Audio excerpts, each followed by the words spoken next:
سرزمین قصہ کے لیے آج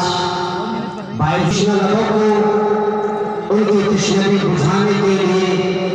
دور دراز سے علماء کرام تشریف فرما ہے۔ بھائی تابش ریحان بہت ہی خوبصورت کلام آپ کے سامنے پیش کر رہے تھے اور نبی کریم صلی اللہ علیہ وسلم کی سنن ہمارے آپ کے مابین پیش کر رہے تھے اور اشارہ کر رہے تھے کہ ہم پر یہ بات اور یہ ذمہ داری نازل ہوتی ہے کہ اللہ کے نبی صلی اللہ علیہ وسلم کی ان تمام سنتوں کو عمل میں لاؤ یہاں تک کہ پوری دنیا پر ہمارا قبضہ ہو جائے۔ وَأَحْسَنَ مِنْكَ لَمْ تَرَ قَطُّ عَيْنِي وَأَجْمَلَ مِنْكَ لَمْ تَلِدِ النِّسَاءُ خُلِقْتَ مُبَرَّأً مِنْ كُلِّ عَيْبٍ كَأَنَّكَ قَدْ خُلِقْتَ كَمَا تَشَاءُ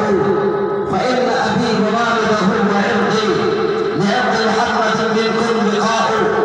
ہمارے نبی کریم صلی اللہ علیہ وسلم کی شخصیت ہی ایسی ہے، کوئی انسان اس کو دیکھ لے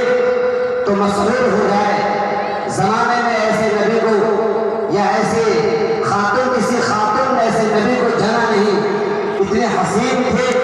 اتنے خوبصورت